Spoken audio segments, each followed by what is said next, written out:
A very warm welcome to all the students in the discussion of group behavior.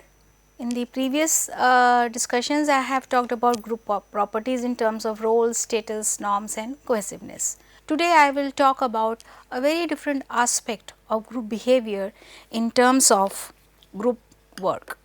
Group work, which is very much related to the different aspects and functions of any group that help members or any association to overcome not only the functional difficulties that members face while performing the job, it can also has some positive impact in terms of supporting the other members of the group in terms of skills, in terms of treatments to which addresses mental health issues and how the behavioral changes can help the group to become more effective and functional.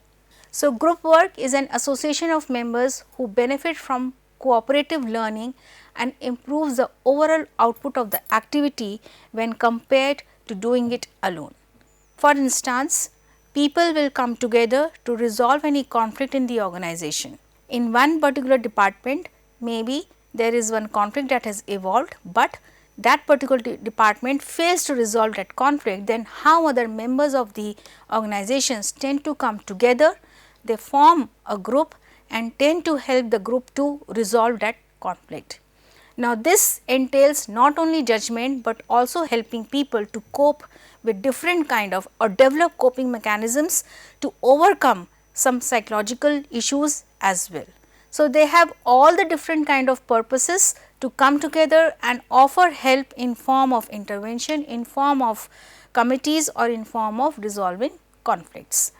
So, group work not only benefits from cooperative learning and improves the overall output of the activity, it is also compared or aims to accommodate individual differences, develop skills in terms of communication, in terms of collaboration and socially acceptable attitudes or create conforming standards of behavior and judgment. The idea of group work is to foster moral practices which aims to promote positive behavioral change in the group, and there are certain objectives that why these group works are being formulated. To generate a large number of potential solutions to the problem, that means to have varied perspectives to a problem and how different solutions can be offered to resolve any problem. It allows members to work on a goal that may appear too large or complex for them to handle them on their own. As I gave you the example that if any department faces some conflict, then how other members of the organization come forward and offer their expertise to resolve the conflict. Allow members from various backgrounds to contribute their unique knowledge, experience or skills to the project or any task and explain their perspectives to others. That means offering and soliciting more perspectives to enhance the functioning of the group. Allow members to teach and contribute to one another. Provide members with a structured experience to encourage problem solving, creativity and innovation and new practices or skills that are applicable to the unique environmental circumstances. From a practical standpoint, that is, group work also fosters interpersonal skills that are highly valued by employers and most importantly promotes participation and interaction. So, based on these purposes, social psychologists have identified different kinds of group work at social level, at organizational level. At organizational level, there are two types of groups, command and task groups.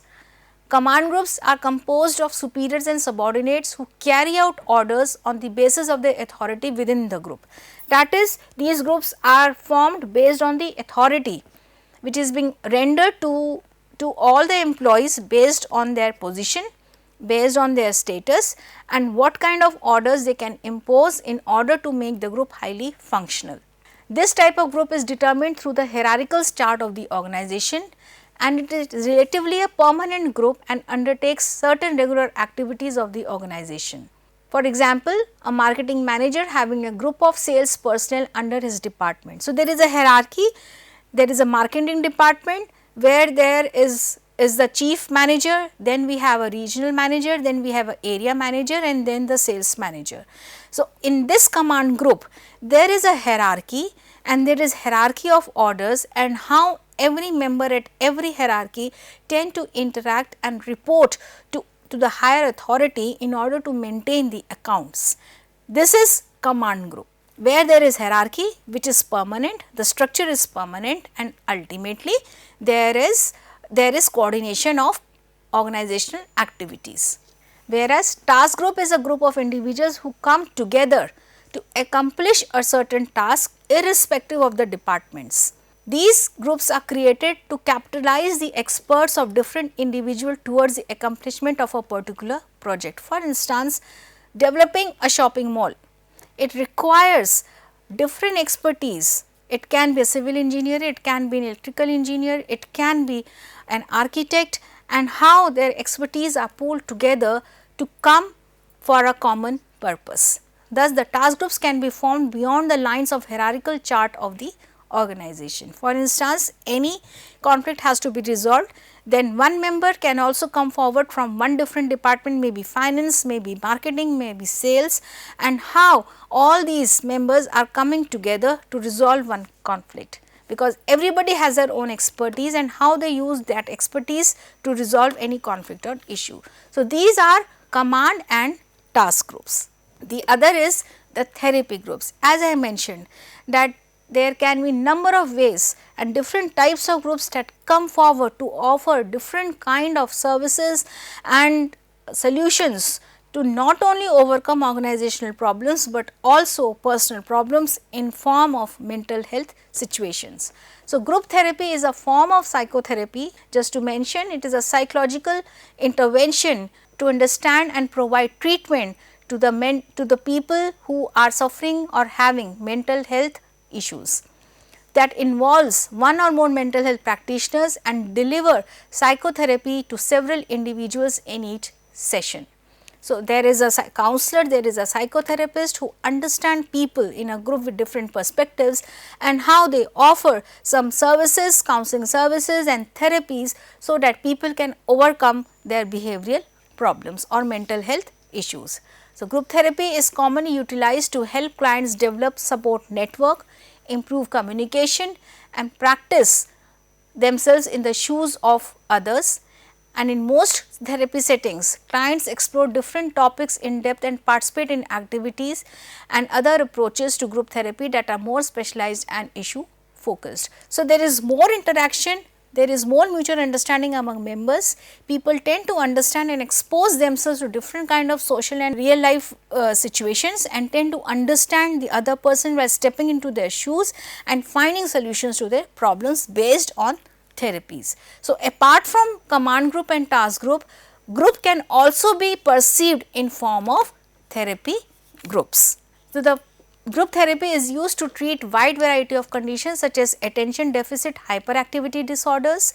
These are completely based on reactions of an individuals when a person experiences lot of difficulty in focusing on any issue and there is lot of distraction he experiences, that is ADHD, attention deficit hyperactivity. Either the person extremely active that he cannot focus on on any issue, or maybe there is so much of deficiency with an individual to have focus on particular issue. It can be about treatment of depression, eating disorders, generalized anxiety disorders, understanding different issues, that how small petty issues also leads to anxiety within an individual, panic disorder, phobias, post traumatic stress disorders, substance abuse and social anxiety. At the same time, it also helps, group therapy also help people overcome grief, obesity, chronic pain, weight loss, anger management, domestic violence, cultural trauma and chronic illness. So, what are the key therapeutic principles of group therapy? If we talk about command group and task group, they have organizational perspectives to resolve any organizational issue, but group therapy has more profound therapeutic principles that what they offer to people who has some behavioral issues, problems or mental health problems. The first therapeutic principle is altruism, to support and cooperate people who need help. Catharsis, they allow expression of feelings and emotions before the therapist, no matter what comes to their mind, but they open up, they release all their emotions before the therapist. the corrective recapitulation of the primary family group. The therapy group is much like a family, and they explore different kind of experiences and contribute to their personality, and they also learn to avoid behaviors that are destructive or helpful in real life. So, this is the most important function of any group therapy, that how they train people to avoid unhealthy aspects of behavior or destructive people in life, and how they can construct their own personality. Development of socialization techniques, where people come together and practice new behaviors while interacting with each other and supporting their thought patterns. Existential factors, while working within a group, offer support and guidance and help members realize that they are responsible for their own lives, actions and choices, which is a very basic problem that any individual will face. That any bad happens to a person, we start accusing the external world, but actually the person has to realize in his own that maybe his action was wrong, which has led him to this in this particular situation or condition.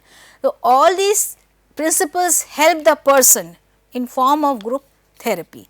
Imitative behavior, individuals can model behavior of the other members and observe and how they can correct the behavior. If they are wrong, then that therapy can help the person to imitate. The other is instills hope, that throughout the treatment process people tend to interact, share, adopt new behaviors, and it instills hope that they can overcome their psychological problems and start a new life. Interpersonal learning, by interacting with people, there is sharing of information and feedback from the therapist, and people gain a larger or more understanding about their own life and themselves. Universality, this is again an acceptance of a worldwide fact that whenever we are approaching to any group therapist, then in principle the group therapist actually makes a person experience that it is not only what they are suffering from, the whole world is suffering from some or the other kind of ails or pain. So, universality refers to being part of the group of people who have the same experiences, help people see what they are going through is universal and that they are not alone. It is a way to accept that what we are and then bring some positive changes within oneself.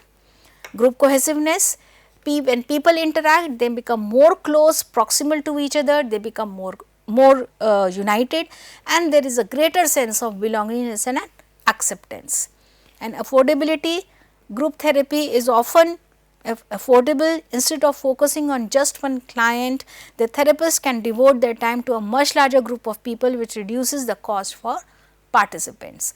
So, the major objective of group therapy is to engage people in different kind of interactions, make people aware of themselves and other person's situations, adapt new patterns of behavior and new lifestyle at group level.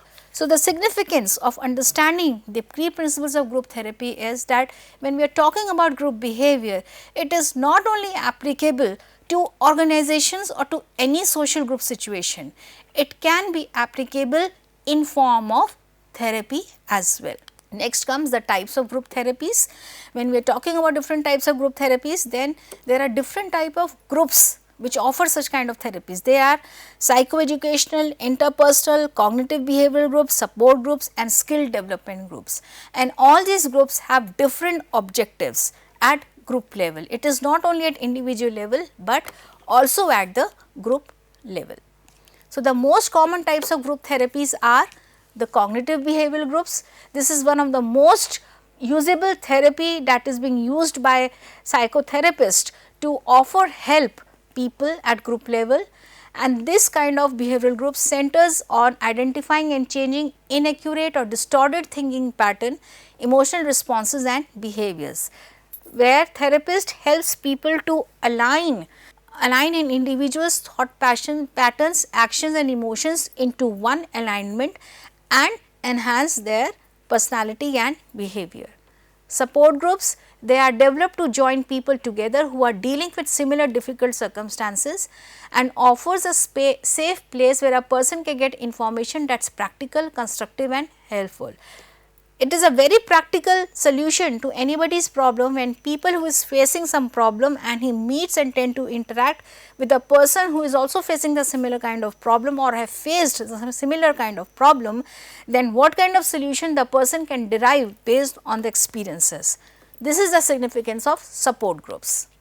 Psychoeducational groups, these are the groups which provide information in form of providing education in the development of healthy coping mechanisms, and these groups focus on mental health conditions, and clients learn about potential triggers and how to develop healthy coping mechanisms and avoid pitfalls in the future. It is not only about coping mechanism, identifying triggers, that what leads you to a particular destructive situation. So, how to handle and avoid those triggers and maintain a composure, that is the significance of psychoeducational groups. This imparts education in form of ways to avoid and at the same time to develop those coping mechanisms to overcome those problems. And the other is skill development groups.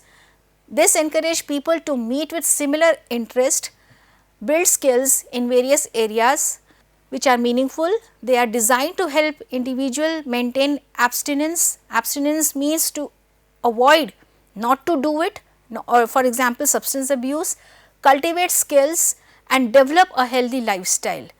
At the same time, the triggers with and cope with urges and solve real life problems. These groups teach individuals to maintain a powerful effect on your psychological functioning and build confidence to sustain a healthy lifestyle.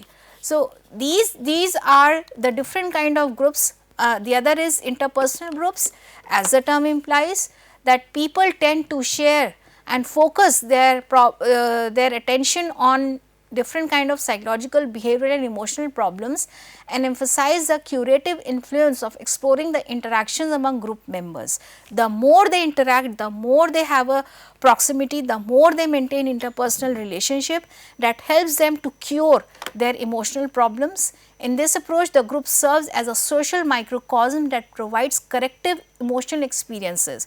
People tend to approach people with similar kind of emotional problems, and those people act as therapist and as well as an observer, and the goal of the approach is to enable group members to gain valuable insights while learning to relate to each other in everyday life and outside of group setting. So, this is only possible when interpersonal relationships are being maintained, people open up, there is catharsis, and at the same time there is observation, there is a therapist who tend to create a link between people and how people tend to develop a healthy lifestyle based on their emotional problems or overcome their emotional problems. At the same time, to mention, interpersonal problems are also called as interactive group psychotherapy. So, these are the different kinds of groups that we have discussed today. In detail, I will continue in the next discussion. Thank you so much.